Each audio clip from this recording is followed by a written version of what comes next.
teladani, tapi yang menjadi tugas dari Bapak Ahmad Yani selama dia menjadi tentara, tetapi itu hanya sepotong-sepotong dari cerita tentang dokumenter kali, apa yang sudah beliau lakukan. Nah, kita lihat dulu yang pertama, nanti baru saya ceritakan sebentar. Terima kasih. Monggo. Mbak siapa tadi ya? Rida Ibu, saya. Bukan, yang saya minta tolong untuk diputarkan video, bukan videonya, video singkat lah Bu, dari sesi ini. Mbak Cucu, ya, Mbak Cucu, boleh ditayangkan sebentar? Yang nomor 5 ya Mbak.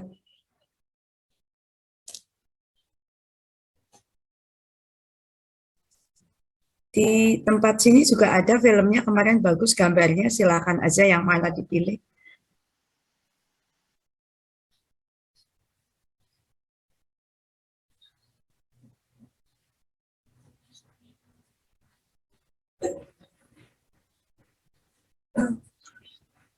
Mbak Cucu ada ya Bu? Oke. Ya, ini barangkali cerita Pak Ahmad Yani pada waktu itu pangkatnya sudah Mayor Jenderal kali Ibu, sehingga sudah lebih banyak di Jakarta. Ya. Ini dengan Pak Suprapto kalau nggak salah ini. Nah, ini adalah waktu di Kopassus, Bapak menjadi anggota Kopassus. Nah, dengan Pak Sarwo Edi Wibowo yang dari dulu memang sudah kenal dengan ayah saya itu. Dia memberikan sambutan. Ini adalah dengan tamu dari luar negeri. Biasanya yang datang ya menhannya ke sana. Saya juga lupa ini siapa gitu. Dan dia mendengarkan dengan seksama apa yang dikatakan oleh tamunya. Waktu itu pangkat ayahku sudah Mayor Jenderal. Mbak, dikecilkan saja suaranya, Mbak. Sarjo bin Suharyo, ya. Atau yang lebih dikenal dengan panggilan Emo. Ayah saya kalau sedang rapat atau sedang bicara begitu Bu, serius banget gitu. Jenderal Ahmad Yani merupakan putra tertua pasangan tersebut. Ia mempunyai 2 orang adik. Nanti akan saya ceritakan apa, tapi suaranya dikecilkan aja nanti bingung. Ahmad Yani sudah menunjukkan bakat kepemimpinan. Dan kelihatannya yang dibahas sesuatu yang serius Ibu, sehingga itulah kira-kira teman-teman sebayanya. Pada tahun 1927, Ahmad Yani pindah dengan keluarganya ke Batavia, di mana ayahnya kini bekerja untuk Jenderal Belanda. Di Batavia, Yani bekerja masih muda ya Bu ya, karena usianya juga waktu itu belum ada 40 nih Bu. Dan ganteng ya Bu ya. Ya ganteng ya memang betul. Yang naksir banyak banget itu Ibu. Siap Ibu. Enggak cuma saudara tapi tamu-tamu, ibu-ibu, istri prajurit yang lain juga. Kalau lihat Pak Yani itu senang banget. Karena orangnya rapi ya Bu ya. Ya gitulah. Pada tahun 1942. Dia dikira bukan orang Jawa Ibu. Bapak dikira orang Padang atau dikira bule waktu itu. Karena memang putih. Pada tahun 1943. Ia bergabung dengan tentara ya itu 3 bersaudara dan bapak saya paling besar. Menjalani pelatihan sulung gitu. Ya, sulung dari 3 bersaudara. Setelah menyelesaikan pelatihan ini, jadi dengan ini semuanya akrab ya Bu ya, itu menyenangkan banget. Dipindahkan ke Bogor, Jawa Barat. Itu pada waktu ulang tahunnya RPKAD. Setelah selesai, ia dikirim kembali ke Magelang sebagai kemudian ada lagi barangkali kembali lagi ya ceritanya ya. Oke. Ada lagi masih beberapa film tapi sudah diputus. Nggak ada. Oke. Baik Mbak. Coba saya minta di ini aja deh. Oh my God. Ini sebuah daerah di Purworejo pada tanggal ini di rumah kami Bu. Nah, dulu Bapak itu perangnya cuma di Magelang ya, daerahnya itu daerah Kedu. Ya kebetulan dia lahir. Sarjo bin Suharyo, atau yang lebih dikenal dengan panggilan M. Wong Sorjo. Sementara ibunya bernama Murtini. Jenderal Ahmad Yani merupakan putra tertua pasangan tersebut. Ia mempunyai 2 orang adik bernama Asmi dan Asina. Sejak kecil, Ahmad Yani sudah menunjukkan bakat kepemimpinannya. Ia dikenal sebagai anak yang pemberani, selalu dianggap pemimpin oleh teman-teman sebayanya. Pada tahun 1927, Ahmad Yani pindah dengan keluarganya ke Batavia, di mana ayahnya kini bekerja untuk Jenderal Belanda. Di Batavia, Yani bekerja jalan melalui pendidikan dasar dan juga menengah. Pada tahun 1940, Yani meninggalkan sekolah tinggi untuk menjalani wajib militer di Tentara Hindia Belanda pemerintah kolonial. Ia belajar topografi militer di Malang, Jawa Timur, tetapi pendidikan ini terganggu oleh kedatangan pasukan Jepang pada tahun 1942. Pada saat yang sama, Yani dan keluarganya pun pindah kembali ke Jawa Tengah. Kemudian pada tahun 1943, ia bergabung dengan tentara yang disponsori Jepang PETA, pembela tanah air, dan menjalani pelatihan lebih lanjut di Magelang. Setelah menyelesaikan pelatihan ini, Ahmad Yani meminta untuk dilatih sebagai komandan peleton PETA dan dipindahkan ke Bogor, Jawa Barat, untuk menerima pelatihan. Setelah selesai, ia dikirim kembali ke Magelang sebagai instruktur. Pada tahun 1928, ia dimasukkan ke HIS di Purworejo. Pendidikan di sekolah itu ditempuhnya di 3 tempat, kelas 3 di Magelang, kelas 4 sampai tamat di Bogor. Setelah menamatkan HIS pada tahun 1935, ia meneruskan pendidikannya ke Mula Bagian B di Bogor. Pendidikan di sekolah itu ditempuhnya sampai tamat pada tahun 1938. Berkat prestasinya, ia melanjutkan pendidikannya ke AMS di bagian B di Jakarta. Ada suatu peristiwa yang menarik sewaktu Ahmad Yani sekolah di Molok. Suatu hari pada tahun 1938, ia berkunjung ke tempat kerja ayahnya. Tapi ketika sudah tiba di sana, ia melihat ayahnya sedang dimarahi dan dimaki-maki kasar oleh seorang Belanda. Sontak, amarah Ahmad Yani langsung mendidih. Tak terima ayahnya dimaki-maki kasar oleh orang asing. Ia pun langsung turun tangan membela sang ayah. Ahmad Yani membalas makian si Belanda itu dengan bahasa Belanda yang dilontarkannya cukup fasih. Si Belanda kaget, ada anak remaja yang berani melawannya, bahkan balik memakinya. Maka si Belanda pun makin marah, apalagi yang melawannya adalah seorang anak remaja kecil. Amarahnya langsung meluap. Ahmad Yani bukannya tak justru melawan. Ahmad Yani balik memukulnya, maka terjadilah perkelahian yang tak seimbang. Si Belanda yang berbadan tinggi besar melawan Ahmad Yani, si remaja yang berbadan jauh lebih kecil. Tapi bukannya takut, Ahmad Yani makin menjadi-jadi melawan si Belanda yang berbadan besar itu. Saat itu di lokasi ada seorang kopral KNIL asal Ambon bernama Lopias yang menyaksikan perkelahian itu yang kasihan kepada Ahmad Yani, ini adalah ia foto akhirnya dari mencoba keluarga menengahi.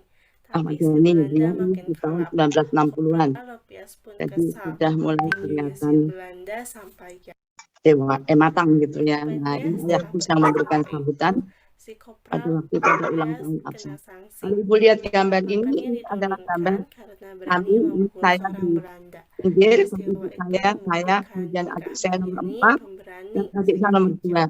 Nah, ini adalah fotonya Pak Ahmad Yani. Pertempuran Jenderal Ahmad Yani. Peristiwa pertama ketika Kesatuan Yani pada tanggal 24 September tahun 45 turut aktif mengambil bagian dalam peristiwa Tidar. Beberapa pemuda Indonesia mengibarkan bendera merah putih di puncak bukit kecil. Bendera itu kemudian diturunkan oleh Jepang yang menyebabkan timbulnya bentrokan. Keesokannya pasukan ini turut pula dalam pelucutan senjata terhadap Nakamura Butai. Begitu juga dalam pelucutan senjata di Hotel Pangkat Nitaka yang kolonel. merupakan tempat tinggal utama Jepang di kota Magelang. Pada 19 Oktober, pasukan Serikat mendarat di Semarang yang Soekarno, mengakibatkan dan di bentrokan sebelahnya sana berkelanjutan. adalah Bapak Umar Pasukan Dhani. Yani ikut mengambil Nah, bagian. SAU Mereka pada berhasil waktu itu. mendesak pasukan Serikat mundur ke Ambarawa dan Ini bertahan di adalah Benteng perjalanan Willem ayah 1. membeli senjata di Sewaktu Eropa. agresi militer satu Di Belanda, sebelah Batalion kiri Yani ini ada mendapat Pak tugas menghambat gerakan Belanda dari Semarang ke arah selatan. Nawali Persenjataan yang tidak juga. seimbang menyebabkan Belanda berhasil merebut beberapa front. Tetapi dalam pertempuran di Pingit, pasukan Yani dapat mengungguli lawannya. Tanggal 19 Desember tahun 48, Belanda melancarkan agresi militer untuk kedua kalinya. Magelang diserang dari 3 jurusan, yakni Ambarawa dan Purworejo. Kota tempat kedudukannya ini terkepung, tetapi ia tidak panik.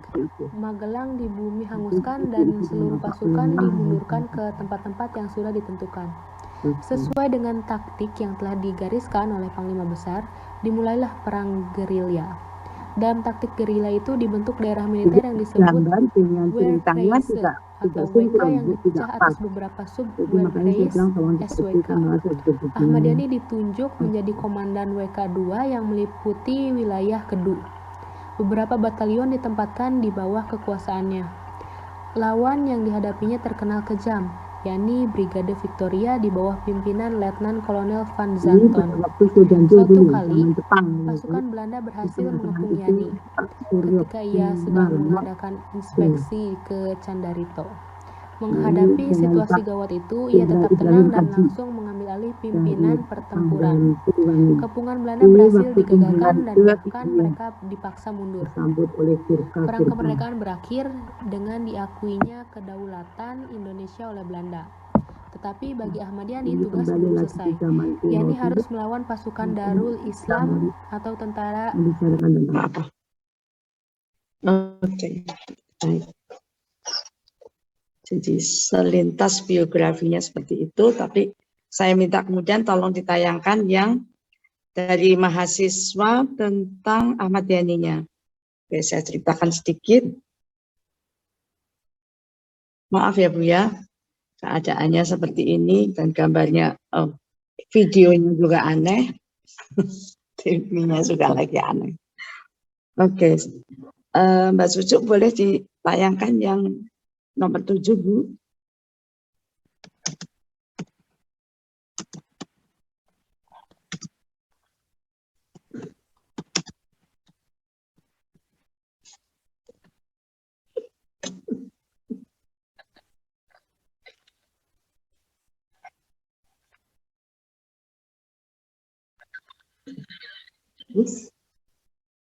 Ya, di biografi saja satu-satunya Bu. Jadi anak-anak psikologi ini saya suruh buat Ibu untuk membuat biografinya, kemudian mereka tayangkan. Ya, silakan Bu. Next.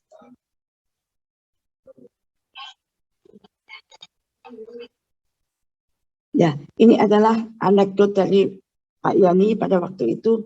Dia sudah hampir-hampir meninggal di bulan-bulan April kalau nggak salah. Dia mengatakan dalam dirinya, karena sudah banyak yang menentang, artinya banyak pemberontakan dan sebagainya pada waktu itu, PKI sudah mulai bergerak dan sudah ada kesenjangan sedikit antara Angkatan Darat dengan Presiden Soekarno dengan para menterinya. Sehingga Bapak kemudian menuliskan, kenapa saya menjadi prajurit? Kata Bapak, karena saya patriot. Kenapa saya patriot? Karena saya cinta tanah air saya. Jadi jangan sampai tanah air itu kemudian dirobek-robek, dicabik-cabik, berkeping-keping, kemudian dibagi menjadi bukan negara kesatuan lagi, tapi mungkin negara-negara federasi. Jadi di Sumatera ada, Kalimantan ada, itu ayah saya tidak ingin seperti itu. Dan ini ditulis di buku hariannya pada 18 Januari tahun 65. Jadi beberapa bulan sebelum G30S. Ya. Next, silakan.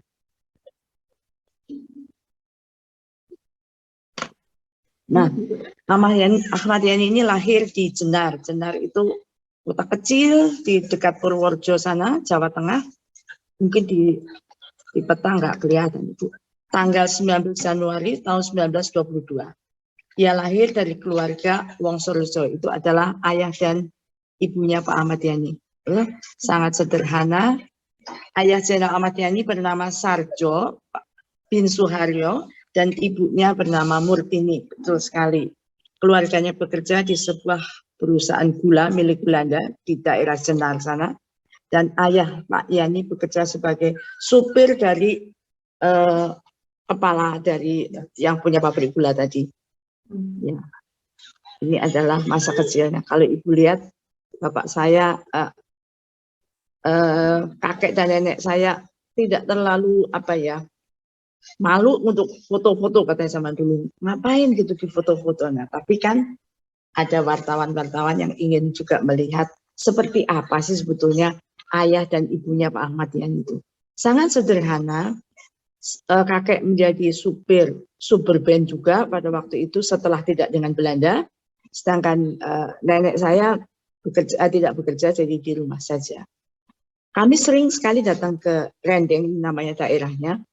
Kalau kebetulan ayahku dinas, kalau tidak di Purwokerto, juga dinas di Semarang, karena daerah wilayahnya pada waktu sebagai komandan brigade, kalau sekarang itu di Purwokerto dan di Semarang. Pasti kita akan mampir ke Purworejo untuk itu. Dan perjalanannya ditempuh tidak dalam waktu singkat, Bapak dan Ibu. Dulu cukup lama. Kalau sebelum ada tol, dulu kan 10 jam. Nah, ini juga kira-kira begitulah. Jadi kita ikut ayah dulu, Bapak dinas di Semarang misalnya. Kemudian kita tunggu di bawah pohon, di kantor itu, kita nggak boleh keluar, Bu.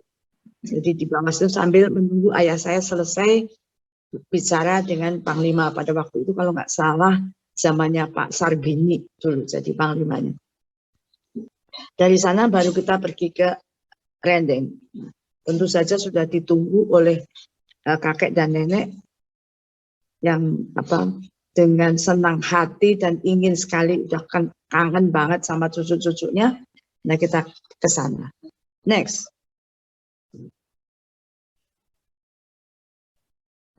Silakan Bu. Oke. Dan dikatakan Yani kecil, ini mahasiswa yang nulis adalah anak yang santun. Santun karena memang dia yang namanya anak Jawa ya. Jadi kalau dengan orang tua atau ada tamu tuh harus munduk-munduk, itu kalau orang Jawa bilang. Kemudian duduk di situ, kalau diminta untuk duduk, kenalkan namanya, dan ayah saya paling nggak suka seperti itu. Dia bilang, aduh, saya paling nggak senang yang gini. Dan dia adalah juga pengagum dari Pangeran Diponegoro yang memang dulu asalnya bukan dari Magelang, ya, dan banyak diceritain oleh nenek dan kakek tentang Diponegoro ini. Karena itu, dan juga sudah menunjukkan minat bakat seorang pemimpin, karena dari kecil memang mainnya dengan anak-anak yang sebaya dan dia sebagai komandannya, dan senangannya main perang-perangan. Entah itu dibuat dari kayu senjatanya atau dibuat dari pelepah pisang pada waktu itu, tapi sangat menyenangkan. Dan itu harus disediakan oleh buyut saya, jadi kakeknya Pak Yani yang memang menjadi lurah di situ. Kalau Pak Yani mau main harus disiapkan segalanya. Jadi memang enak gitu, disayang oleh kakek, oleh ayah dan ibunya. Next.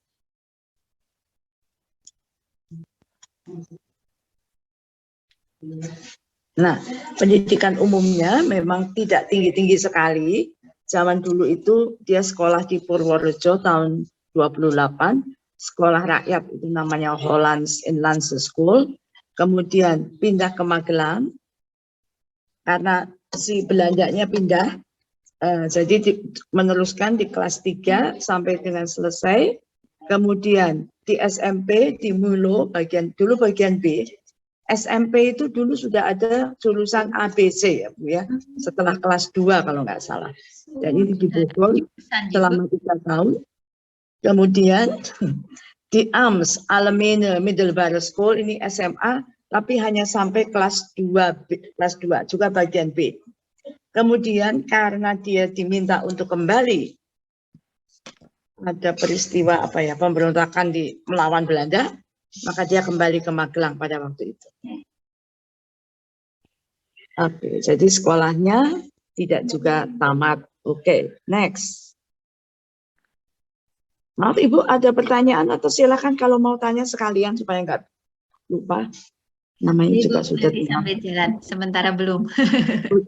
Ya, kemudian dia masuk pendidikan militer, karena memang dari mulai muda itu udah senang jadi tentara. Jadi zaman Jepang ikut peta, kemudian zaman Belanda juga sebentar ikut itu, tapi TKR yang dia pilih, Tentara Keamanan Rakyat, ya, sebelum jadi TNI. Nah ini dia kemudian dipanggil di pendidikan militer untuk dinasti topografi pendidikan militer di Malang pada waktu itu, dan kemudian pindah, selesai dia ditempatkan di Bogor menjadi juru bahasa karena memang pinter bahasa Bu. Bahasa Jepang bisa, bahasa Belanda bisa, bahasa Inggris belum bisa Bu. Nah, kemudian selama 8 bulan pendidikan Shodancho itu untuk tentara Jepangnya dan menjadi komandan kompi. Kompi itu di bawah batalion ya Bu ya. Oke. Nah, ini adalah gambar dari fotonya, kebetulan ada teman-teman Pak Yani di Bogor pada waktu itu. Ya keadaan, ya begitulah zaman dulu pemuda-pemuda kita malah bajunya malah nggak ada, lebih suka tidak pakai baju. Karena habis olahraga Bu. Zaman dulu sudah atletis ya Bu ya. Ya benar. Oke, next Ibu.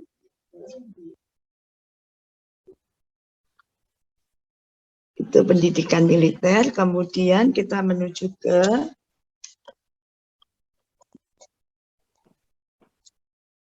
ya. Nah, waktu di Magelang itu di Purworejo, itu ayahku memang Purworejo kan tempat tentara ya Bu, yang benar-benar tempat tentara. Tangsinya juga masih ada di situ. Nah, ayahku itu ditempatkannya di Purworejo, Magelang dan sebagainya. Nah, dia pada waktu sore itu iseng ada sekolah.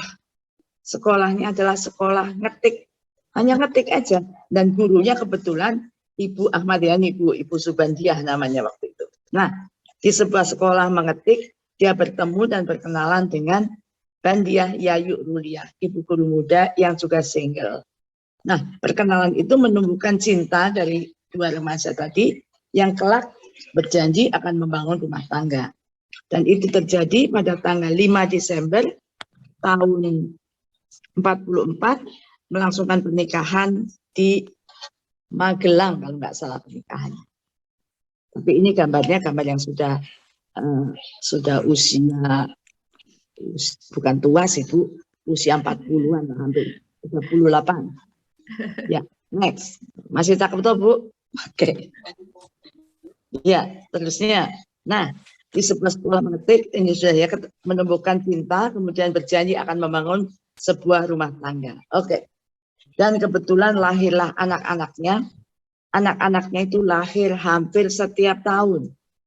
Dan lucunya setiap kali ditinggal ayah pulang dari bertugas, ada pemberontakan banyak banget tuh pemberontakannya. Pulang lahir satu, pergi lagi, pulang lahir lagi satu Bu ya. Nah, maka menjadi 8. Nah, kebetulan 1 sampai 6 itu perempuan semua Ibu. Jadi ayahku pada waktu anak yang keempat itu bilang, kalau belum ada laki-laki kita teruskan terus sampai dapat laki-laki Bu. Jadi karena belum ada, anak adikku yang nomor 4 Elina Elastria itu kemudian tidak boleh pakai rok, harus pakai celana saja supaya mirip cowok itu. Nah, kemudian kebetulan karena ayahku disekolahkan ke Amerika waktu itu selama 1,5 tahun, maka adikku yang nomor 4 ini kesayangan ayahku karena masih nomor 4, belum ada nomor 5, itu oleh kita semua diganti bajunya. Masa perempuan kok pakai celana? Nah, maka menjadilah dia menjadi anak perempuan. Ini ada di mana gambarnya? Oh, sini Bu. Sebelah ibu saya, sebelah kanan. Kalau kita dari sini, sebelah kanan. Ya, itu. Nah, maka ayah saya pulang dari Amerika, dia kaget lihat anaknya kok sudah jadi perempuan. Dan sudah tidak kenal ayahku lagi. Karena kalau dulu, zaman dulu, kita pisah dengan ayah itu nggak bisa, Bu, nggak bisa surat-suratan atau telepon atau kayak model sekarang video call. Aduh, kalau bisa begitu, alhamdulillah.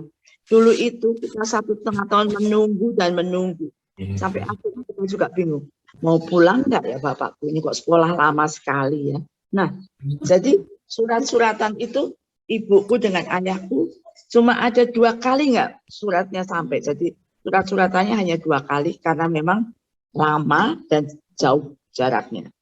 Oke, jadi ibuku juga nangis saja ditinggal ayahku tuh. Nah, kami baru 5 orang ya Bu di rumah itu. Nah, itu lagi di Tegal waktu itu Bu. Sudah di Tegal. Nah, next. Oke. Dan adikku 2 ini yang laki-laki Bu, 78 ini yang kemudian menemani ayahku sampai dia waktu ditembak itu mereka berdua yang lihat. Oke. Nah, ini adalah Untung dan Edi ya. Yang membangunkan adalah adikku yang paling kecil, Irawan Suraedi, sedangkan kakaknya yang laki yang menunggu waktu ayahku jatuh. Dia ada di depan itu. Ya. Oke. Dan bagaimana dia mendapatkan anak laki-laki ini, ayahku sampai pesta, Bu, selamatan kalau zaman dulu. 7 hari 7 malam nanggap wayang kulit, Bu. Jadi di Tegal waktu itu kita kayak orang apa ya? Ya 7 hari 7 malam nikahan. Ruatan gitu ya Bu ya. Oke Bu, silakan. Nah, sekarang kita menuju ke pertempurannya kali sedikit. Next. Nah, kisah pertempurannya dia dikatakan sudah sosok perwira yang gagah berani, memang dimanapun dia tidak takut Bu. Dan kalau ditanya sama orang, kamu nggak takut mati, dia bilang apa Bu? Pelurunya belum dibuat untuk saya, gitu Bu. Lalu jawabannya begitu. Nah, dia juga memiliki jiwa kepemimpinan dan kebangsaan yang tinggi, kita semua tahu juga. Terinspirasi dari kisah Pangeran Diponegoro. Pangeran Diponegoro aja berani naik kuda putih, naik kuda. Bapakku juga waktu bikin sebelum ada Kopassus itu ada yang disebut Raider. Itu di Semarang dia buat itu, dan dia juga naik kuda. Bayangannya seperti Pangeran Diponegoro, naik kuda putih. Kemudian memiliki jiwa patriotisme yang tinggi dengan bergabung dengan TKR, dulu namanya Tentara Keamanan Rakyat, kemudian menjadi Tentara Nasional Indonesia. Kemudian mengikuti wajib militer di Magelang tahun 40, mendaftarkan diri menjadi anggota PETA, jadi dimanapun ada kesempatan dia pasti masuk di situ. Menjadi komandan peleton di Bogor, waktu itu setelah melaksanakan pendidikan topografi, kemudian menjadi TKR, wilayah Purwokerto, jadi komandan. Memiliki julukan Juru Selamat Rakyat Magelang, karena pada waktu itu Magelang itu paling sering didatengin oleh Belanda. Dan yang menghadapi enggak lain juga Pak Yani juga. Jadi si Belanda juga sampai tobat gitu ya. Kok bisa-bisanya ini orang enggak mati-mati gitu. Kemudian resimennya dipimpin, berhasil memukul mundur Belanda ke Ambarawa. Dan memiliki andil penting dalam peristiwa serangan umum 1 Maret di Jogja. Tetapi ayahku pada waktu ada di Ambarawa. Ya, next. Jadi hidupnya itu bertempur dan bertempur, tidak pernah di rumah.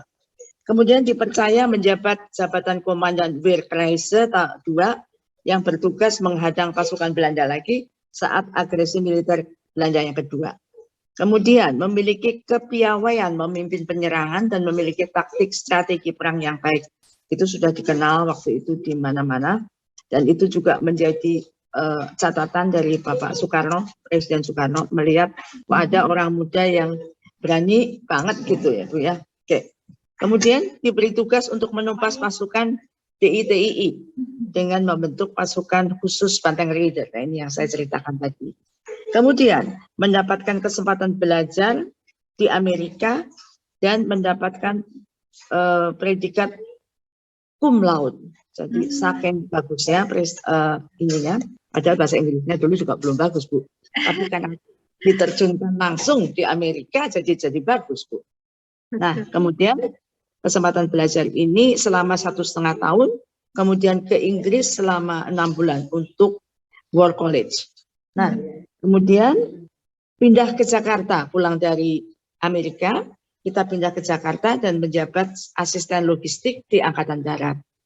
Dan menjadi komandan. Ini yang peristiwa yang paling disenangi oleh ayahku meskipun perang, karena dia bisa menumpas PRRI Permesta tahun 58 itu dengan mengerahkan 3 matra, darat, laut, udara, jadi 1.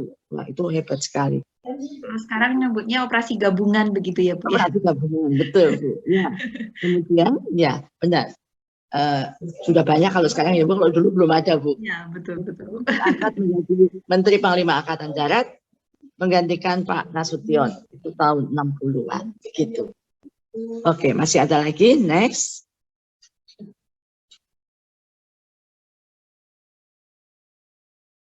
Nah, saat G30S ini, kita kemudian sebelum G30S dalam kaitannya dia menjadi Panglima Angkatan Darat pada waktu itu juga sudah bukan menaklukkan tapi membuat Irian Barat kembali ke pangkuan RI, yaitu tanggal 1 Januari tahun 1960. Pada waktu itu Bung Karno pesan kepada ayah saya untuk sebelum ayam berkokok di Irian tahun 1960, Irian Barat harus kembali ke Indonesia, dan itu terjadi. Jadi dia mendapatkan nama juga di situ karena bisa menyelesaikan tugasnya. Kemudian sebelum terjadinya penculikan, ini pada waktu mau G30S, ini ada bunyi telepon sebanyak 2 kali secara dan suara seruling. Itu yang menerima teleponnya kebetulan saya, Ibu, karena saya baru pulang dari Batu Jajar. Ya Bu, saya punya teman-teman tentara, mahasiswa yang walawa ya Bu namanya dulu. Dan itu mendapatkan wing kehormatan untuk terjun dari pesawat. Dan saya pulang jam 10 malam, yang sebetulnya tidak diperkenankan oleh ayahku sebenarnya, karena dia dengar teleponnya, dia bilang nggak usah kemana-mana, di sini aja, nanti tanggal 5 Oktober kamu ikut Bapak ke Senayan. Coba. Ke Senayan itu Bu, sesuatu yang hebat banget karena mau nonton Bapakku. Nah itu. Ya, betul. Jadi, Hari TNI ya Bu ya? Hari TNI tanggal 5 Oktober. Ya. Jadi, nah karena saya nggak diizinkan, saya minta izin sama Ibu. Bu, boleh nggak Bu saya ke Batu Jajar, kasihan. Udah kamu pergi aja, tapi Bapak nggak boleh. Nggak apa-apa, nanti Ibu kasih tahu Bapak. Jadi saya nggak ketemu lagi sama ayah saya Bu di tanggal 30 itu. Karena saya berangkatnya jam 5 pagi, pulangnya jam 10 malam, ayah saya udah tidur. Nah, jadi dan di rumah itu hanya ada 2 pasukan garnison yang isinya 12 orang yang menjaga rumah, dan sudah dilucuti senjatanya yang kita juga nggak tahu pada waktu itu. Nah, dan kebetulan tanggal 1 Oktober adalah hari ulang tahun Ibu Ahmad Yani, Ibu. Jadi ibu saya kalau ulang tahun itu tirakatan, bukan pesta. Tirakatan kebetulan di rumah Panglima Rumah Dinas yang di Taman Suropati.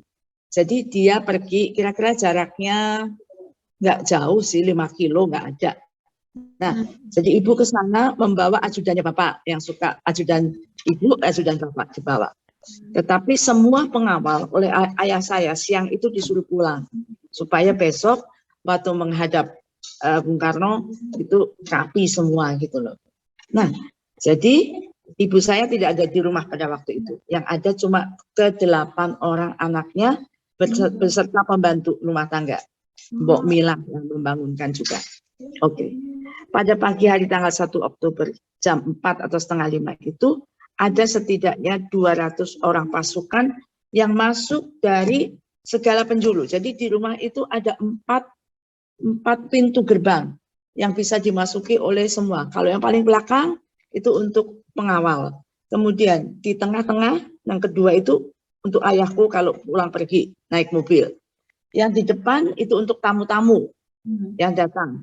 Dan yang paling ujung itu untuk keluarga. Nah, jadi semuanya tempatnya masing-masing ada jalannya. 4 pintu gerbang itu semuanya tidak dikunci. Jadi mereka dengan leluasa bisa masuk.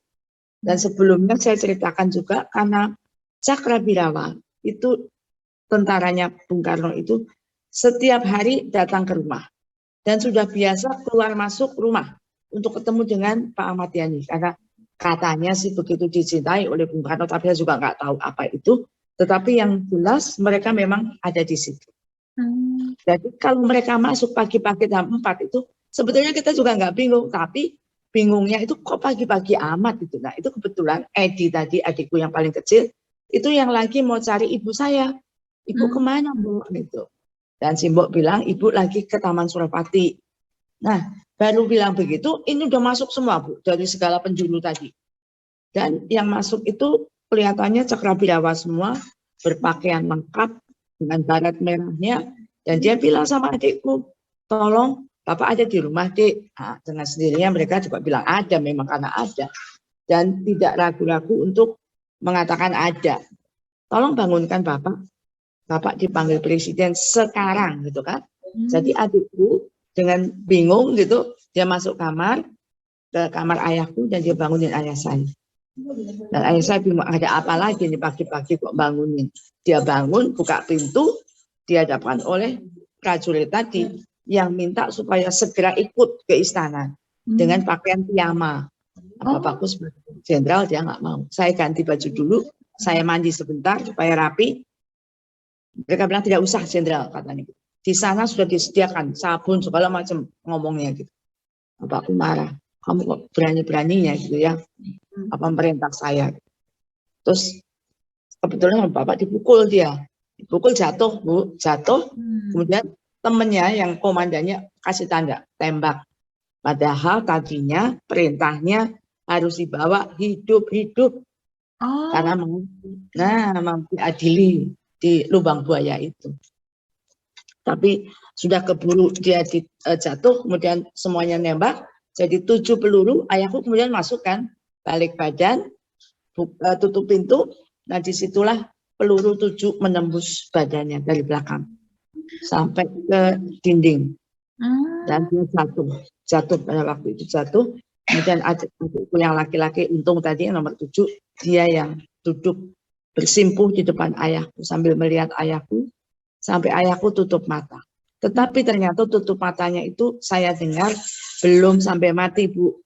Dia sudah langsung digeret, diseret seperti nyeret kambing. Kakinya yang ditarik, kepalanya dan anunya, tangannya masih di sini. Jadi dibawa keluar itu sama dengan kalau Ibu menonton film G30S kayak begitu. Dan itu jauh dibawanya, pintunya dibuka, pintu belakang itu kemudian kita keluar, anak-anak ini yang kaget gitu, keluar kemudian mereka menodong kita untuk masuk, kalau enggak mau ditembak. Nah kita perempuan-perempuan semua yang gede-gede langsung masuk, tutup pintu.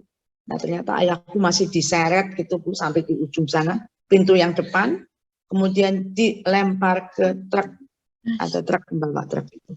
Dan katanya dia bangun lagi di kira-kira 100 meter atau 200 meter dari rumah, tapi kemudian langsung diinjak-injak sampai nggak ada.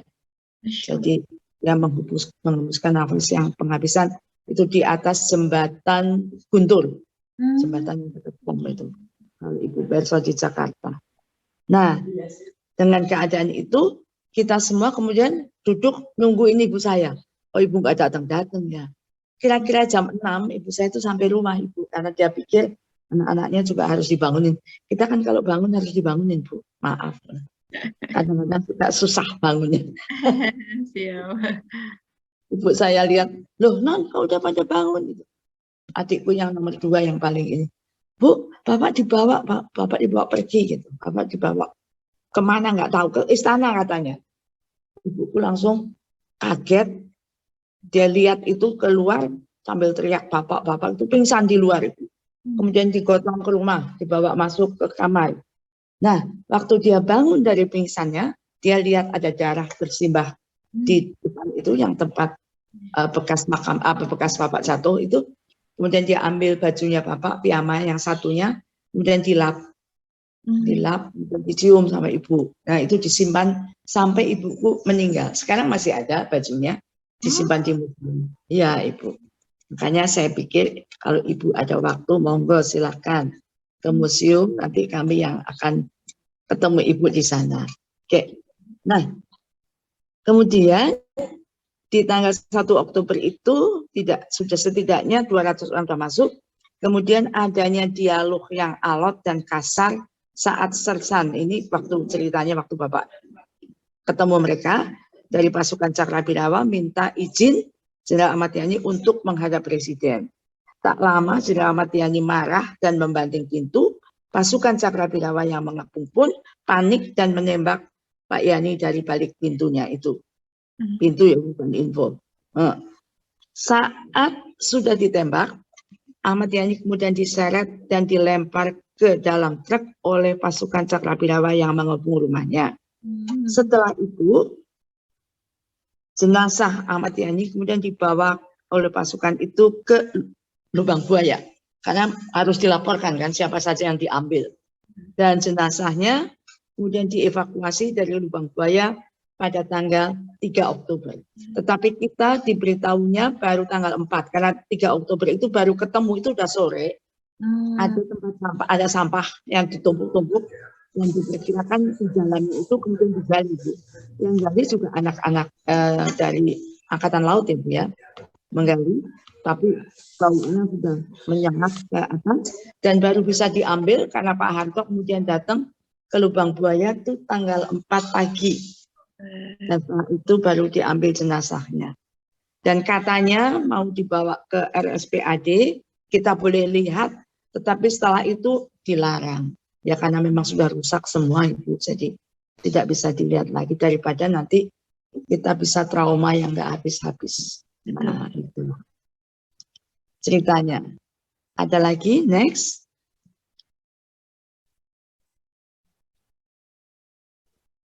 Masih ada? Ya, Pak Yani itu sebagai ayah memang senang bercanda Ibu, karena supaya kita nggak takut. Karena kita semua kalau lihat Bapak itu bukan apa ya, tapi agak Disiplin gitu gitu ya Bu ya. Jadi ayahku, kita kalau makan kan sama-sama Ibu bisa makan. Jadi meja makan yang kecil itu di Jalan Lembang, nanti kalau Ibu tindak sana, itu ada 8 kursi, 10 kursi. Kursi 10 yang itu dempet-dempetan dengan makanan yang tersebar di seluruh meja. Penuh, semuanya dimasak oleh ibu saya. Dan nanti kita menunggu ayahku untuk mulai duluan. Biasanya ayahku paling suka ayam goreng, sambal terasi, dengan lalapannya itu pete sama jengkol, Bu. Nah, orang Jawa banget ya Bu ya, Jawa deh. Nah, kemudian ayam itu nanti yang ambil Bapak dulu. Ini untuk Bapak itu berutu, Ibu percaya atau berutu? Berutu itu kan, nah itu yang karena paling enak kata Bapak bilang ini yang paling nggak enak. Ya. Nah, kemudian nanti dibagi-bagi, saya dapat paha, adik satu-satu Bu dibaginya. Jadi semuanya harus ada kira-kira 10 ayam itu bersih piringnya. Nah, saking makannya aja gitu sederhana aja Bu. Dan adikku yang pada suka ayam itu kadang-kadang suka nyimpen dulu, dimakannya nanti eman-eman gitu. Karena kan dapatnya cuma sedikit ya Bu ya. Kadang-kadang anakku suka nakal diambil gitu kan. Tapi adikku ya diambil kan. Nah, suka bikin lucunya itu lucu-lucuan yang kadang-kadang menurut kami udah nggak lucu, tapi kita semuanya ketawa supaya Bapakku seneng. Nah, kita kan jarang kumpul Bu, jadi kalau ada itu benar-benar quality time itu di situ. Dan Bapak adalah seorang humoris meskipun bercandanya sering berulang-ulang, jadi udah nggak lucu. Kemudian dia adalah sosok pemimpin keluarga yang bijaksana. Kenapa Bu? Bijaksananya dia nggak mau repotin ibuku, banyak-banyak anaknya 8 kan Bu, tobat. Kecil-kecil lagi semuanya.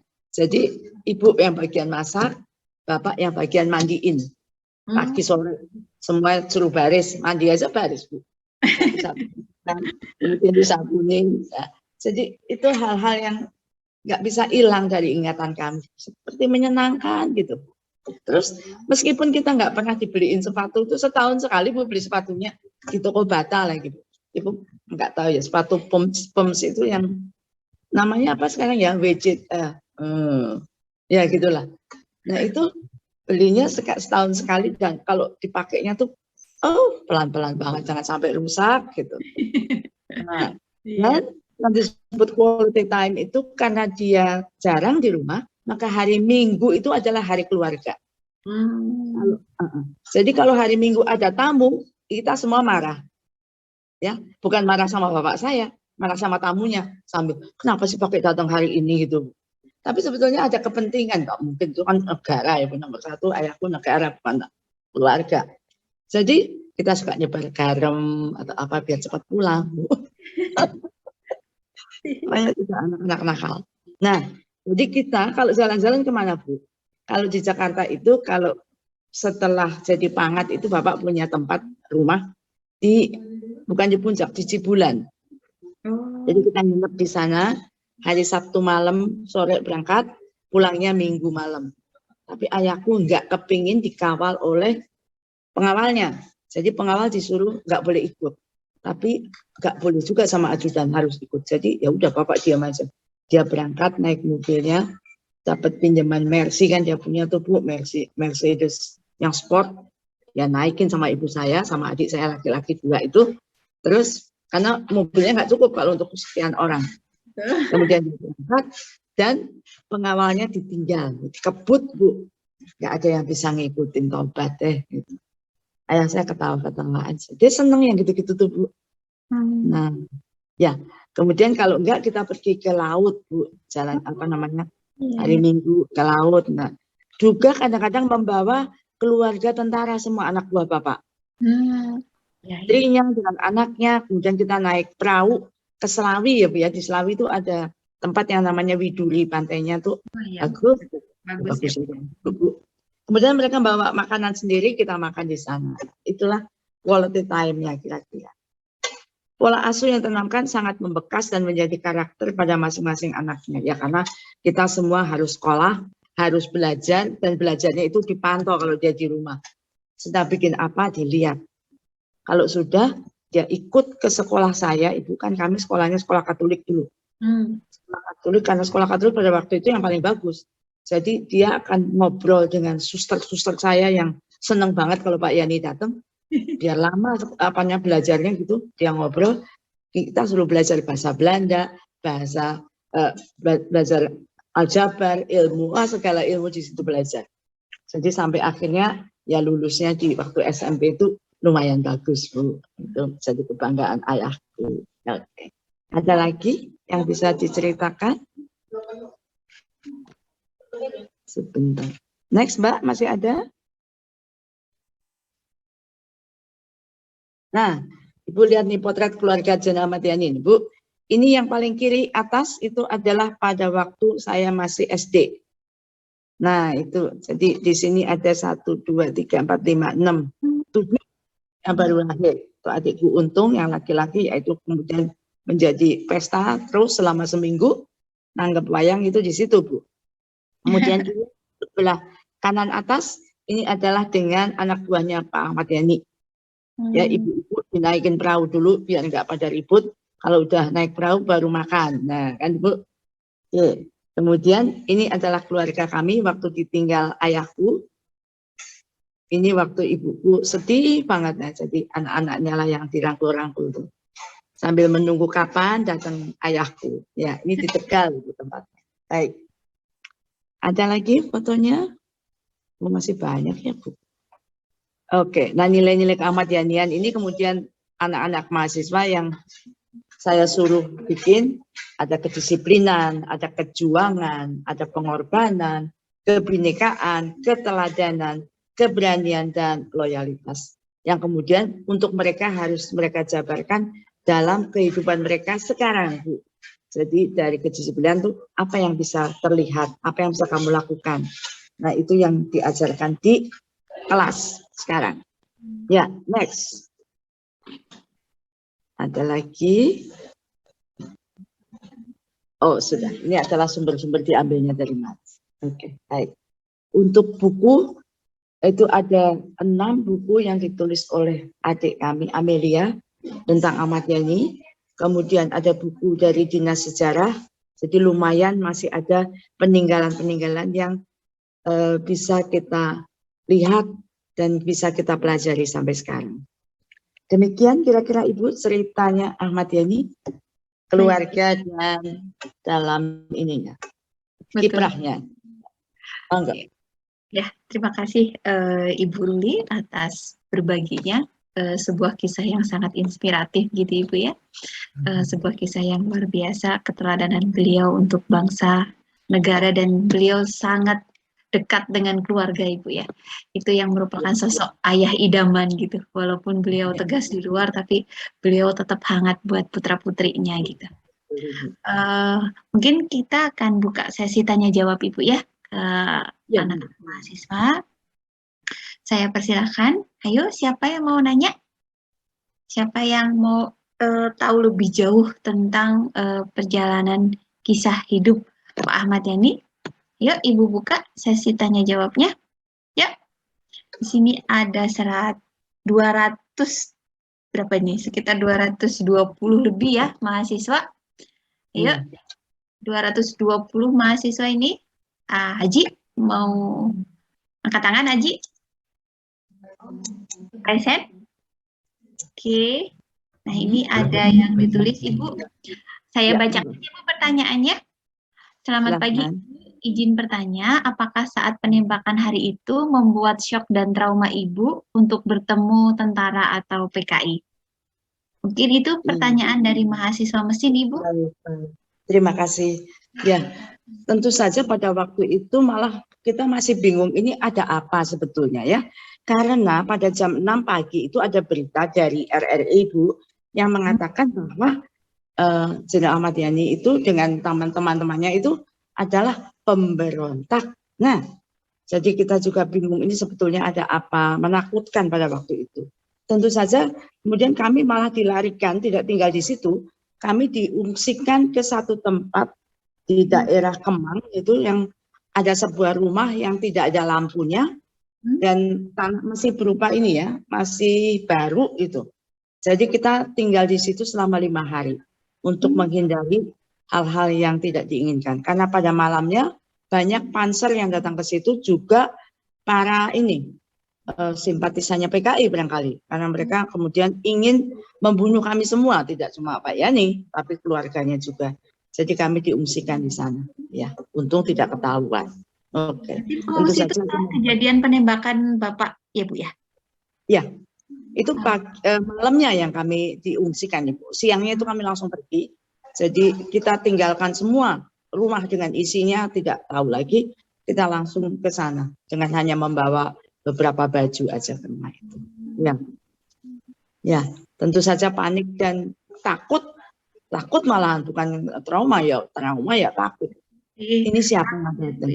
Karena yang datang tidak hanya tentara Ibu, mereka juga rakyat juga masuk ke rumah kami. Jadi mereka itu para simpatisan apa namanya tuh pemuda rakyat, PKI yang datang. Jadi kita takut semua, ya betul. Berarti saat itu kondisi chaos gitu ya Bu ya? Benar Ibu, ya. Dan kita semua tidak ada yang berani tanya, berani ngomong. Bahkan ibu saya sudah langsung sakit Ibu dan pingsan terus di rumah itu. Dan waktu beliau bangun malah kalau beliau sadar tuh pasti beliau bilang bapakmu sudah nggak ada. Tapi kita yang diberitahu oleh para ajudan mengatakan ada Bu, bapak masih ada di istana lagi rapat. Nah padahal memang nggak ada. Ya.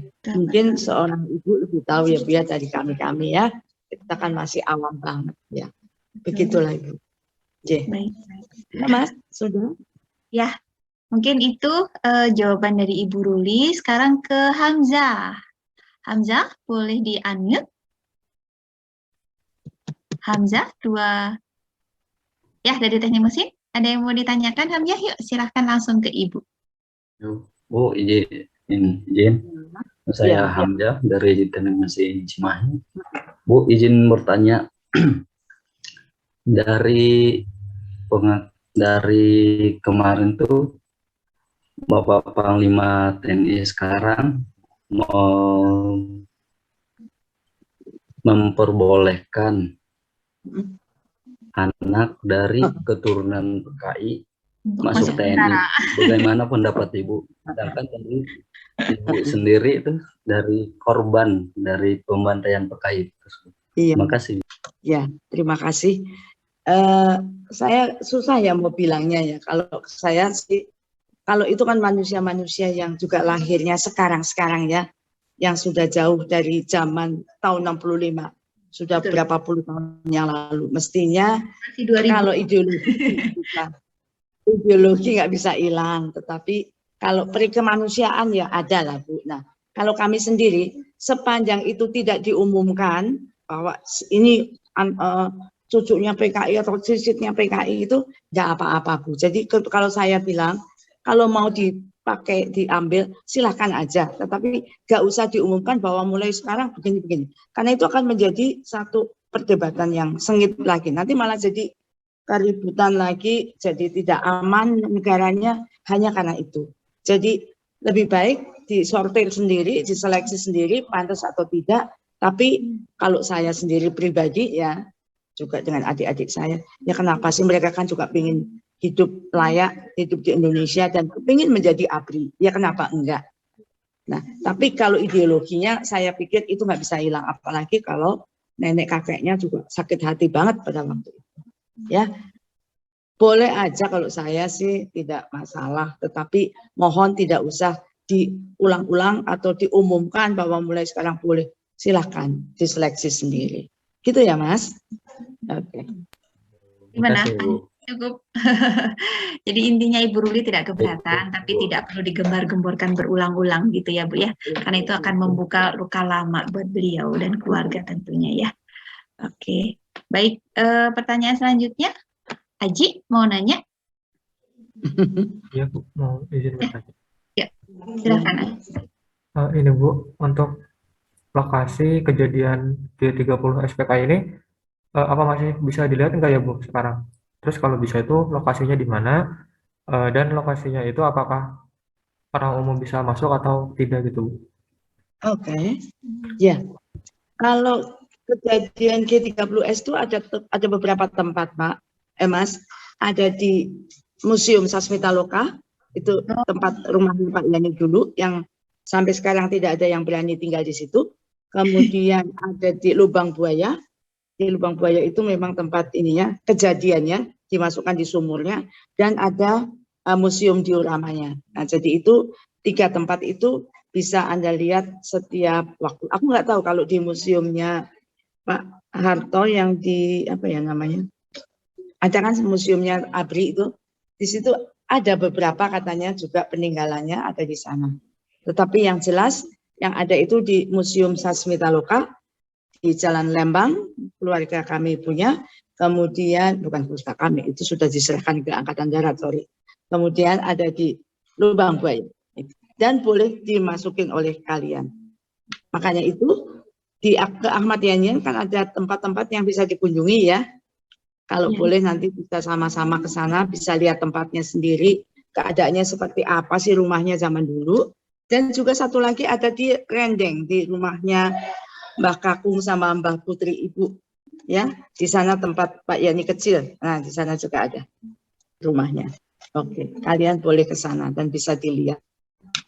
Gitu. Oke. Terima kasih Bu atas jawaban. Baik, yuk silahkan.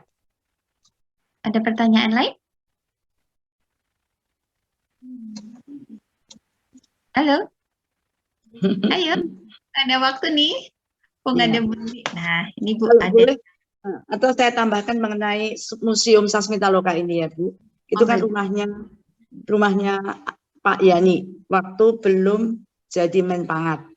Jadi itu rumahnya kolonel dulu Bu. Jadi biasanya dapat rumah lah tentara-tentara itu. Tetapi syaratnya adalah kalau suaminya pindah atau meninggal, rumah itu harus ditinggal. Karena rumah itu adalah rumah dinas Ibu. Nah, karena itu rumah dinas, maka pada waktu ayah meninggal, ibu saya tuh sudah sering dikasih tahu sama bapakku Bu, kalau kamu nanti kita udah pensiun, kita nggak boleh tinggal di sini lagi loh Bu. Ini bukan rumah kita gitu kan. Nah, ibuku kemana kita mau pindah. Dan yang namanya ibuku itu kalau nanya sesuatu tuh nggak dijawab. Kalau sesuatu yang tentara itu nggak ada yang kaya, kata Bapak. Betul. Jadi kalau ibu mau beli rumah, pakai duit apa? Ya kan gajinya cuma berapa. Jadi nggak usah. Tapi ibuku ini kan orang yang bisa bisnis juga, Bu. Jadi dia diam-diam bisa beli rumah, beli tanah di Cipete, Bu. Itu dijadikan rumah. Dan itu adalah rumah yang cikal bakal yang kemudian bisa menghidupi bapak saya meninggal untuk menghidupi kami semua. Sekolah saya semua dari adanya rumah itu, Bu. Jadi untung ada rumah, masih untung coba, Bu. Nah, jadi karena ibu saya bilang kita tidak boleh tinggal di sini. Karena tidak ada yang berani tinggal di rumah itu, di Jalan Lembang itu, Bu. Terus ibu saya bilang, wah gimana caranya? Udah kita bikin museum aja. Kalau museum, itu peninggalannya bisa dilihat semua orang yang pengen tahu, dan juga bisa sampai kapanpun. Nah, sehingga rumah itu diserahkan kepada Pak Harto pada waktu itu untuk dijadikan museum. Nah, itu, Bu. Jadi museum itu kemudian menjadi museumnya tentara, punya Angkatan Darat, Bu, ya. Oke. Tapi kita sering ke situ, Bu, karena itu peninggalan yang ya buat kita nostalgia ya, Bu, ya. Jadi kalau ada tamu kita menerimanya di situ, Bu, lebih enak gitu. Ya. Betul. Nostalgia yang menyenangkan sekaligus menyedihkan, Ibu, ya. Baik, ini saya lanjutkan, ada satu pertanyaan Ibu dari mahasiswa TI dari Darul. Selamat pagi Ibu, izin bertanya bagaimana pandangan dan atau sikap Ibu atau yang harus dilakukan kepada anak cucu PKI. Secara Ibu merupakan anak dari tentara dan saya juga anak tentara. Oh, sama-sama putranya Kolong gitu, Bu. Dan kebetulan saya juga suaminya tentara, Ibu, izin. Anu banget ya, ngerti banget ya. Ya. Oke.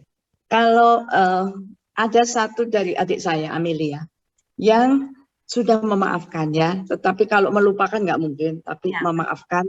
Jadi mereka kemudian bergabung dengan beberapa anak ini membentuk forum silaturahmi anak bangsa. Nah, jadi disitulah mereka berkumpul, bisa ngobrol dengan Amelia. Nah, tetapi notabene saat ini mungkin Angkatan Darat waktu itu ya belum menyetujui pada waktu itu, belum zamannya Pak Andika. Ya, mudah-mudahan sekarang sudah boleh. Jadi siapapun bisa berteman dengan kami, tetapi kalau menanyakan mengenai ideologi dengan jelas kami enggak. Jadi kalau hanya silaturahmi, ingin kenal persahabatan, boleh-boleh saja. Gitu. Ya. Luar biasa Ibu ya, Ibu Amelia menjadi pionir untuk menghapus luka gitu ya Bu ya. Luar biasa gitu, luar biasa. Baik, mungkin ada pertanyaan lagi? Silahkan raise hand. Halo, ini mungkin karena puasa Ibu ya, jadi semangatnya anak-anak ini turun. Jam-jam lapar mungkin Bu, jam-jam kritis. Kalau nanti ada pertanyaan boleh-boleh saja, silahkan tanya. Barangkali Ibu dosen mau tanya, boleh aja. Siap Ibu. Ini dari Rianita Tantari.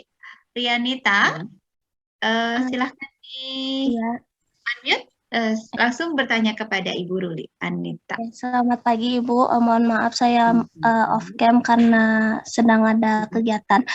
Izin bertanya, tadi di slide dijelaskan tentang pola asuh yang membekas untuk setiap anak. Nah, untuk Ibu sendiri, pola asuh yang paling membekas dari Bapak yang sampai saat ini bisa membentuk Ibu yang sekarang gitu, barangkali pola asuh tersebut bisa dijadikan teladan bagi kita semua, Bu. Iya, sebenarnya hampir sama juga dengan teman-teman zaman dulu kali ya. Jadi pola asuhnya itu yaitu tadi, quality time. Karena aku lihat zaman sekarang ini, Bapak dan Ibu masing-masing bekerja. Jadi time-nya, waktunya itu sangat sudah terbatas untuk bisa dengan anak-anaknya. Mudah-mudahan Bapak dan Ibumu juga di rumah masih punya waktu untuk bicara dengan Anda, ngomong tentang sekolahnya, tentang kehidupan sehari-hari, pacarnya, dan sebagainya. Jadi tetap ada kedekatan, pengennya begitu. Karena kebanyakan yang saya lihat sekarang itu malah ya sudah, anak-anak sendiri, ayah sendiri, ibu sendiri. Nanti ketemunya cuma kalau di rumah mau tidur aja. Nah, jadi untuk bicara-bicara itu jarang. Karena itu saya masih berbahagia karena meskipun ayahku tuh sibuknya juga luar biasa, tetapi pada waktu tertentu itu dia ada di rumah dan bisa ketemu dengan kita semua. Antara lain pada waktu makan siang dan makan malam. Tahu nggak Mbak, kadang-kadang makan siang kita bukan makan siang jam 12 atau jam 1, enggak. Makan siang itu kadang-kadang jam 3, setengah 4. Menunggu ayahku pulang dari kantor. Nah, karena ayahku maunya kita semua jadi satu berkumpul. Tapi untuk adikku yang kecil-kecil pada waktu itu, di bawah 10 tahun, mereka boleh makan duluan. Dengan simbol ya disuapin atau didulang namanya. Nah, itu. Nah, disitulah kita bisa ketemu, bisa membicarakan hal-hal yang lucu-lucu, atau juga mungkin, tapi tidak tentang politik, karena nggak mungkin. Karena ayahku sama ibuku kalau bicara politik bahasa Belanda, mana gua tahu ya. Jadi aku coba bener ngomong apa sih bapak sama ibu nih. Ya, nggak boleh, itu rahasia. Tapi ibuku juga orangnya seneng cari info, makanya dia bisa bikin buku juga waktu ayahku nggak ada. Ada bukunya dari Ibu Ahmad Yani itu, semua ceritanya ayahku ada di dalam situ. Ya, bagus banget. Cuman bahasanya campur-campur Belanda, Indonesia, jadi kadang-kadang ini ngomong apa sih ibuku nih? Ya, itulah kira-kira. Nah, quality time itu justru yang menjadi pedoman bagi saya, baik dalam hal kesehariannya maupun bagaimana dia mengajari kita untuk belajar, belajar, dan belajar. Buat ayahku tidak ada kata lain selain belajar, Bu. Untuk menikah itu gampang kata ayahku. Kalau perempuan ya pasti menikah nantinya, laki-laki juga gitu. Tapi yang penting sekarang adalah menimba ilmu setinggi-tingginya. Karena dia tahu bahwa ini zaman dulu, anak tentara itu nggak ada yang bisa sekolah tinggi. Kadang-kadang nggak sekolah. Karena memang untuk sekolah itu mahal. Sehingga dia punya tujuan untuk bikin sekolah yang tidak usah bayar. Yaitu SD dulu, nanti SMP, baru SMA. Itu cita-cita bapakku. Oleh karena itu dia punya satu sekolah di Rendeng itu, Sekolah Jenderal Ahmad Yani. Itu untuk anak-anak SD, untuk anak-anak di kampung situ, Ibu. Supaya nggak jauh-jauh kalau mau sekolah, dan kalau nggak punya duit juga nggak usah bayar. Itulah. Tapi sekarang sudah menjadi SD Jenderal Ahmad Yani, sekolah SD yang punya pemerintah. Jadi ya tetap bayar ya Bu ya. Ya, tapi idenya dulu begitu, inginnya seperti itu. Karena ayahku tahu banget tentara itu nggak ada yang kaya. Zaman dulu ya Bu ya. Zaman sekarang Bu, saya ngerasain Bu, izin. Itu nggak ada yang dididik untuk berfoya-foya, nggak ada Bu. Aduh Bapak, belajar, belajar dan belajar itu aja. Dan kalau mau jalan-jalan ya sama beliau. Beli es krim aja udah cukup, nggak usah macam-macam. Kalau mau makan gado-gado, tukang gado-gado suruh ke rumah. Itu aja Bu. Ya, jadi adanya seperti itu. Dan kemungkinan karena dia juga usianya tidak panjang, cuma 40 tahun. Jadinya apa yang ada di situ tuh semuanya ada rekamannya Bu, ada fotonya. Jadi ayahku tuh senang fotografi. Foto anak satu di foto gitu. Nah, banyak kan. Ya, mungkin juga dia tahu bahwa dia nggak panjang usianya kali ya Bu. Iya. Sudah mempersiapkan buat kenangan putra-putrinya begitu. Baik, ini ada satu pertanyaan menarik Ibu dari mahasiswa teknik industri. Saya bacakan, izin Ibu ya. Selamat pagi Ibu, izin bertanya, setelah peristiwa G30 SPKI, peninggalan dari Bapak dalam pandangan Ibu butuh berapa lama Ibu merasa terbiasa tanpa Bapak? Jadi butuh berapa lama recovery trauma tadi Ibu? Ya. Kalau untuk trauma itu semasa hidupnya ayahku mungkin 10 tahun, enggak sampai, lebih 20 tahunan itu trauma itu. Dan selalu ada waktu itu ibuku malah bikin tahlilan itu 100 sampai 100 hari ya Bu. Tiap hari tahlilan. Supaya ada rasa aman, nyaman gitu, dan juga mendoakan yang meninggal supaya ya bisa diterima di sisi Allah gitu ada. Tapi untuk bisa menghilangkannya itu butuh waktu yang sangat lama. Untuk adikku yang kecil, Edi, itu sampai baru 2 tahun yang lalu dia bisa cerita tentang ayahku. Bahwa dia yang membangunkan. Dia merasa berdosa, dia merasa bersalah. Karena ada pertanyaan dari wartawan, bagaimana rasanya Mas membangunkan ayahnya? untuk ditembak. Berarti rasanya karena aku bapakku mati gitu, sehingga dia nggak bisa ngomong ibu. Itu baru bisa 2 tahun yang lalu selesainya. Kalau untuk kakak-kakaknya mungkin karena mereka kemudian menikah dan sebagainya, jadi sudah mulai hilang, bukan hilang tapi sudah bisa terhibur dengan hal-hal lain karena mereka juga punya anak segala dan juga harus sekolah meneruskan cita-cita ayahku karena waktu itu belum selesai semua Bu. Apalagi saya baru tingkat 2. Tingkat 2 itu semester 3 ya Bu ya. Oke. Semester 3. Nah, jadi itulah yang dicita-citakan. Sekarang semuanya sudah jadi, sudah kerja, sudah pensiun malahan. Jadi sudah tua-tua. Jadi cita-citanya sudah terlaksana ayahku.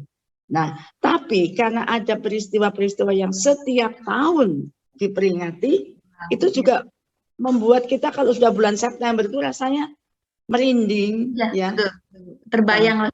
Bulan September itu, aduh gawat banget ya. Nah, itu sampai sekarang pun belum bisa hilang, ya. Hilangnya karena banyak para tentara yang juga menghibur dan sebagainya, memperingati sehingga kita agak lega gitu loh. Jadi bahwa meninggalnya itu bukan karena apa-apa, tapi menjadi pahlawan itu kan sesuatu yang benar-benar menjadi kehormatan bagi keluarga kami. Sahih, gitu, ya. Insya Allah. Insya Allah Unjani sahih. ada Unjani ya Bu ya. Nah, satu hiburan dan buat ayah dan ibu gitu. Ya. Ayo, mungkin ada pertanyaan lagi? Oke. Ibu, ini pertanyaan dari saya, Bu. Kebetulan nama Bapak diabadikan dalam universitas kami, gitu ya. Harapan terbesar Ibu terhadap Unjani itu apa, Ibu? Harapan saya ya dengan adanya Unjani ini tentu dengan memakai nama ayah saya juga inginnya Unjani itu semakin lama akan semakin terkenal, Bu. Tidak hanya di daerah Cimahi, tapi seluruh Indonesia, bahkan kalau bisa ke luar negeri. Jadi saya berpikir kita tidak boleh lengah, kita tidak boleh putus asa. Nggak apa-apa, tapi yang penting kita terus maju, Ibu. Ya, jadi nama Unjani akan semakin makin tinggi, makin dikenal, tidak hanya di dalam negeri, tapi juga di luar negeri. Juga, saya juga berbesar hati sebetulnya, tapi juga agak was-was dengan was-was sih enggak Bu, tapi khawatir sedikit dengan adanya pembaharuan yang besar-besaran ini, yang sekaligus juga membuat kita juga bingung ya Bu ya. Maaf sekali kalau kemudian ini dipotong, itu dipotong, gaji enggak penuh. Jangan sampai mewakili kami ya Bu ya, yang dosen ya Bu ya. Bu Ruli. Jadi aku berpikir, aduh mudah-mudahan belum ada apa-apa. Mudah-mudahan pada kuat, saya mohon. Dan kita 4 tahun ke depan lah coba kita lihat. Mudah-mudahan benar-benar akan terrealisir apa yang diinginkan ya Bu ya. Oke. Itu cita-citaku. Jadi tetap jaya terus dan semakin lama makin terkenal. Apalagi nanti dengan banyaknya digital, mahasiswa dari luar Jawa pun bisa ke sini. Tidak usah ke sini, sekolahnya dari sana. Semuanya akan lebih berhasil guna, bermanfaat, semuanya jadi pintar gitu Bu. Oke. Amin. Baik. Oke. Ini ada pertanyaan lain tidak? Halo. Sudah ngantuk semua Ibu? Seperti iya Ibu, berjuang di antara jam-jam kritis lapar Ibu, izin. Paham. Ya nggak apa-apa. Selama saya bisa memberikan sesuatu, oke banget. Monggo. Ya, betul Ibu. Saya salut dengan Ibu Ruli di usia Ibu Ruli yang sudah tidak muda lagi. Ibu punya stamina yang luar biasa, masih mengajar, masih berbagi. Wah, subhanallah, luar biasa. Mudah-mudahan Ibu selalu sehat Ibu ya. Ya Bu ya, baik. Selalu sehat, tetap bisa berbagi. Kan sudah tua Bu, kalau 76 itu kan sudah tua tuh sebetulnya. Iya Ibu sudah luar biasa usia dari Allah. Ya sudah nggak apa-apa. Kalau kuat oke Bu. Pasti. Ya. Baik, Mungkin kalau sudah tidak ada pertanyaan, saya akhiri sesinya Ibu Rulia. Sekali lagi, terima kasih banyak untuk waktunya, terima kasih banyak untuk sharingnya.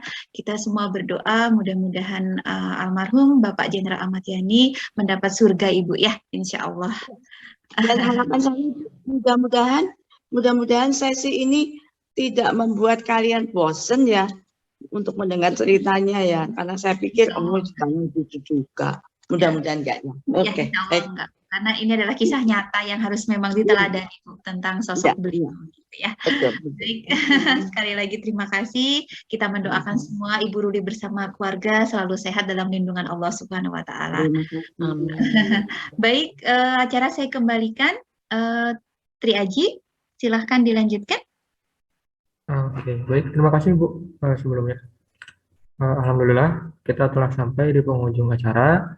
Terima kasih kepada narasumber, moderator, serta para peserta yang telah menyimak acara dari awal sampai akhir ini. Semoga dari diadakannya acara ini kita dapat mengambil ilmu dan juga ilmu tersebut akan menjadi berkah kepada kita semua. Amin ya rabbal alamin. Sebelum acara ini ditutup, kita dokumentasi terlebih dahulu. Untuk itu seluruh peserta diharapkan untuk menyalakan kameranya. Oke, karena ini ada 10 slide, boleh semuanya bersiap menyalakan kameranya. Untuk slide yang pertama, oke sudah. Sekarang untuk slide yang kedua, sekarang untuk slide yang ketiga, dan untuk slide yang keempat. Ini masih banyak yang off cam ya. Ayo, boleh. semuanya on cam yuk. Ini menjadi salah satu momen kenangan nanti. Ya, betul. Slide yang kelima. Lalu sekarang untuk slide yang keenam, slide yang ketujuh, slide yang kedelapan, slide yang ke-9, dan slide yang terakhir, slide ke-10. Iya, oke. Terima kasih. Alhamdulillah, mari kita akhiri dengan membaca basmalah bersama-sama. Alhamdulillahirabbil alamin. Mungkin cukup sekian. Assalamualaikum warahmatullahi wabarakatuh. Waalaikumsalam warahmatullahi Untuk wabarakatuh. rekan-rekan mahasiswa, dimohon jangan dulu meninggalkan. Terima kasih Ibu Ruli atas sharingnya. Terima kasih juga. Terima kasih Ibu ya. Kita isi dulu ya. Ya, monggo Ibu silakan. Ya, mangga Ibu. Ya, Ibu. Terima kasih Ibu. Terima kasih kembali.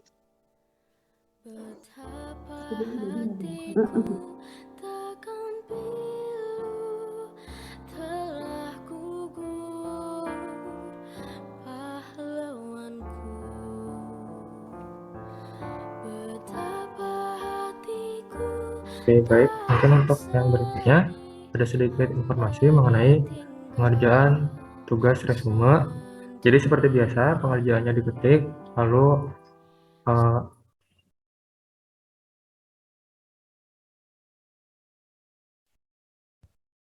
karena ya Bu, Bu Gin, Bu Rida, Bu Mita, dan semuanya. Ya, silakan Kak. Assalamualaikum. Ya. Kameranya ini kelihatannya bermasalah terus nih. Assalamualaikum. Waalaikumsalam. Terima kasih Bapak Ibu semuanya. Ya, terima kasih Atri ya. Bu. Terima kasih, Tri. Ayo Bu Mita, Bu Rida, Enggak, mungkin. serta semuanya. Bikin live ya, peserta semuanya. Selamat berlibur. Selamat akhir pekan. Akhir pekan dan selesai UTS ya. Ya, siap ya. Minggu depan sudah mulai kuliah. Ya. Ayo, Assalamualaikum. Waalaikumsalam.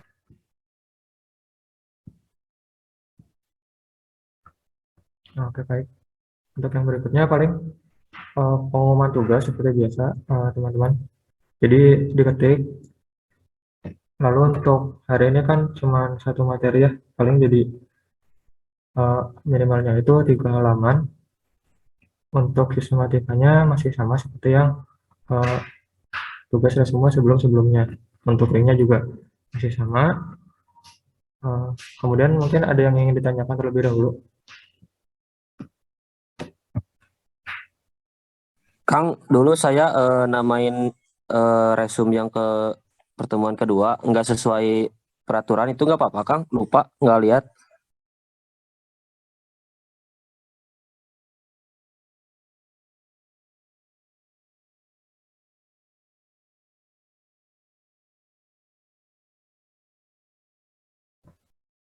Oke, mungkin untuk yang ya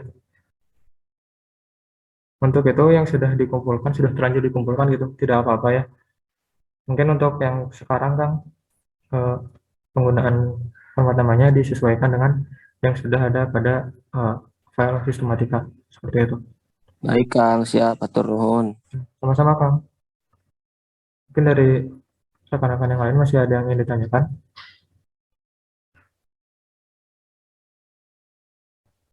Karena dirasa cukup, mungkin cukup sekian. Terima kasih. Kang, satu kali lagi Kang, boleh? Oh iya boleh, boleh Kang, enggak? Kalau matkul keahmadian ini itu beres, berarti beres sekarang ya? Nggak ada webinar lagi? Menurut jadwal sih ini yang terakhir Kang. Seperti itu. Berarti beres ya Kang, gitu? Ya. Oke, siap Kang. Makasih Kang. Kang, punten. Izin Kang. Ya boleh Kang, enggak? Izin bertanya Kang, sebelumnya kan pada pertemuan sebelumnya 2 sesi itu minimal 5 lembar, kalau yang sekarang satu materi minimal berapa lembar ya Kang? Jadi 3 lembar aja Kang untuk materinya, tapi itu belum termasuk dengan cover. Oh begitu, baik, hatur nuhun Kang. Sama-sama Kang. Mungkin dari teman-teman yang lain masih ada yang ingin ditanyakan? Untuk terakhir pengumpulan kapan ya Kang? Untuk waktu pengerjaannya masih sama, yaitu 1 minggu. Untuk sistematikanya juga masih sama seperti yang ada di file sistematika.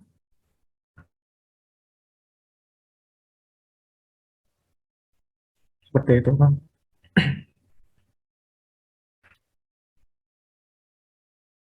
Oke, jika tidak ada yang ingin ditanyakan, cukup sekian. Terima kasih untuk teman-teman semua. Assalamualaikum warahmatullahi wabarakatuh. Waalaikumsalam.